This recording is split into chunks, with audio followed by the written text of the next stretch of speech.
Now I have another one, another story. A guy, he wants to win the lottery. So he's praying every day. Says, God, please let me win the lottery. Let me win the lottery. So he's praying every day for him to win the lottery. So on the weekend, the right side neighbor won the lottery. So he says, oh, that's my turn now. It's going to go like that, right? Right side, and he's going to come to me and then go to the next house. So the next week now, the left side neighbor won. And he starts to holler, oh God, why did you skip me? Why did you skip my chances or myself? And he's praying, and then suddenly out of the altar, a little voice came out and says, Harry, could you buy a lottery ticket, please? So what happened there? He never bought a lottery ticket, but he's praying to win the lottery. So now we want change. We want change in our life, but we are not making an effort to do the change. So when are you going to buy a lottery ticket? So you can win the lottery. So again, the change must come from you first. Right? You have to make an effort to make the change. Right? So someone, when they go, they apply for a job, and they're not getting the job, right? They go there, they get interviewed, they're not getting the job and everything. And every time he goes to the interview, he thinks he's going to get the job. But then nobody calls him back, right? But he got called for an interview. So one day he came to me and he says, Swami, I'm getting all of these calls, I get all of these interviews, but I never get the job. So I said, okay, well, bring your resume, let me take a look at it. So he brought his resume, and I took a look at it. And he's dealing with computers. He's like a tech guy. And I looked at his resume, and he talks about budgeting. He does budgeting, and he does planning, financial planning for the company. He saves the company money. So I asked him, I says, what do you do budgeting? And he says, well, he budgets the money before he buys the parts for the computer. I said, but that's not budgeting. That's buying a part of the computer, right? And then he says he saved the company money and everything. That's all he has on his resume. But it's nothing that he does in real life. He actually only fixes the computers in real life. So here again, he doesn't get called because when the guy looks at the computer, at the resume, and then he looks at what he says, it's two different things. So he doesn't get called for the job. So I changed the resume and I made him change it the way what he does, and he got called the next week. Why? Because he was not honest. He wants to show himself to be something else. So these things stop us from making good changes. There's no greater quality than being truthful and honest, because that makes your life changes very positively. Right? One of the great changes I like is when we cook. Do you know you ever had Chinese food and you still feel hungry afterwards? But when you eat mom's food, you feel full. Right? You feel, because mom's food is made of love. And the Chinese food is made to sell. So they want you to buy more. So the consciousness of our mind goes into the cooking. Who you eat from, what you eat, and everything is very important. What kind of food you eat is very important. So now, who cooks the food is very important.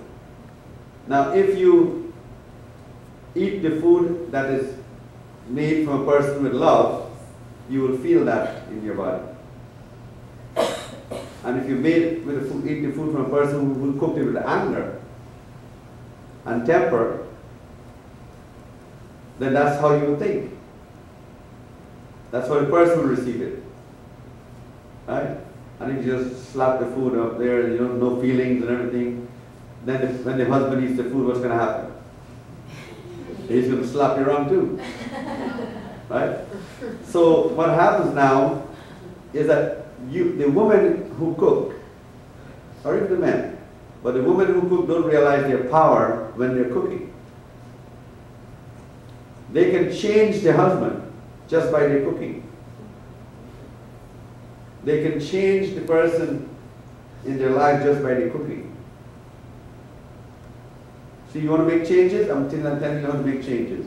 When you cook the food, say I love you.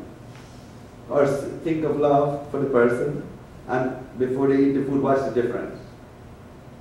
And if you want to test it out, say, I want money, I want money, I want money, I want money, and see what he comes home and what he does.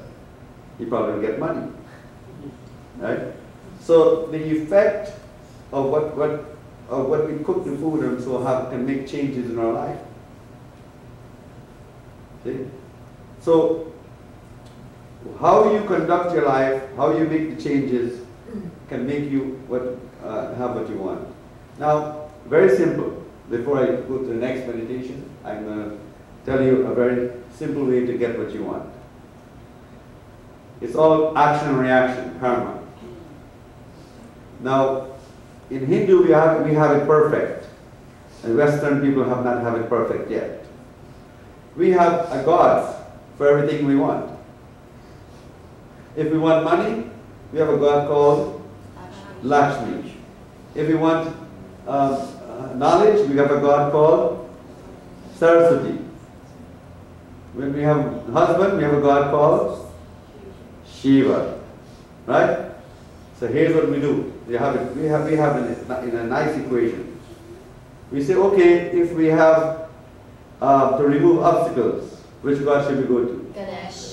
And so what we do, we make a special food for Ganesh, and we offer it and we say, okay, remove all our obstacles. And he does. Right? So we have a job problem, or we have because Ganesh is 4, so he rules the job also. So we make a laddu, which we're going to give you out, we're going to give this out today. And when we make that special food for that God, you never have a job problem.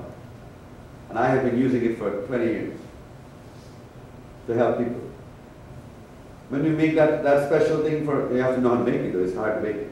You have to really get the recipe.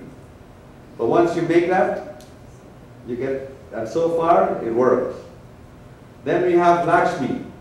So when we have money, when we have money problems, you know what we do? We make arroz con dulce. Arroz dulce. Arroz dulce. Arroz de leche. Because why? Because milk is like Lakshmi. And rice is like Lakshmi. Rice, you can never count your rice. What if you could have all that money that you can never count? So we make the arroz dulce, we give it to Lakshmi, which is what we're going to be doing Wednesday. And that helps you with the money. Because it's action and reaction process. Right? If we have a problem with knowledge, we go to Saraswati. Right? And we offer like the white, what do you call it, leche dulce, the pear, the fudge. What do you call the pear? Dulce de leche, but the white one. We make the white one for Saraswati. Right? Leche condensada. Right, it's But white. that's milk is the white one. Yes. Eso para conocimiento, for knowledge, and so on.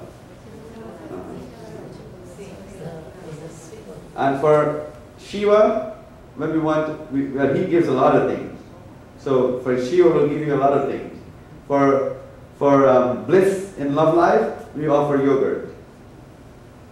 For more attention, physical attention, we offer cane juice, which is jugo de candy, Right. So if you want more attention from the lover, from the husband, okay, order a gallon. You need a gallon. Okay.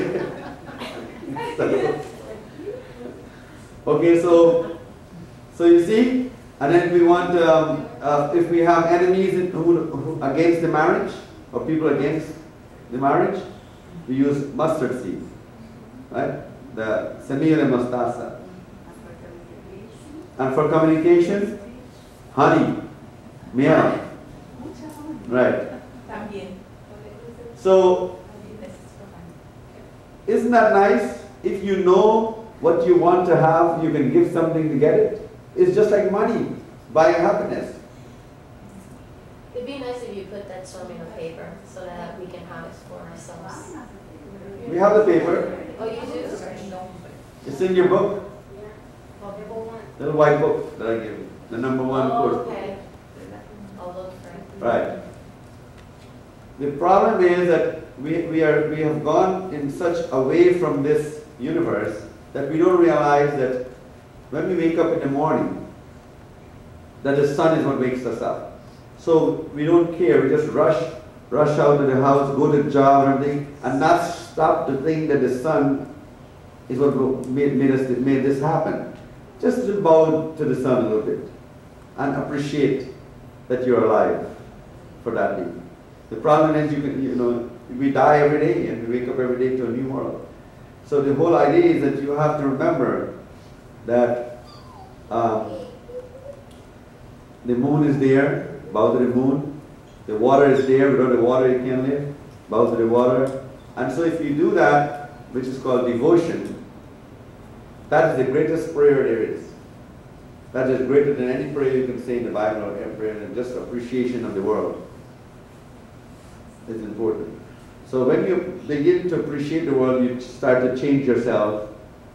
Then the person who you are married to, your lover or anything, will see the change in you and start to change themselves also. Such is the greatness of being connected to the universe. So great is to have the gift of this knowledge. So, as you can see, it's very simple. If you anticipate it, you can prepare for it. Right? And one of the things that I like about this science is that people sometimes, when they lose their money, they lose their house, or they lose their lover, or lose their divorce, they think that their whole life is going to be like that. And so they have no hope. This science gives you hope. It tells you only 1 year is going to last. It tells you how long it's going to last. Right? So I would encourage all of you to educate yourself, and it's called Vedic mathematic knowledge, and it's very important. It works with mathematics, very, it has nothing to do with astrology and all of these psychic things and so on. So I want to thank you for coming, and you're going to learn more about your life as changes come about. Gaddafi is not the last change.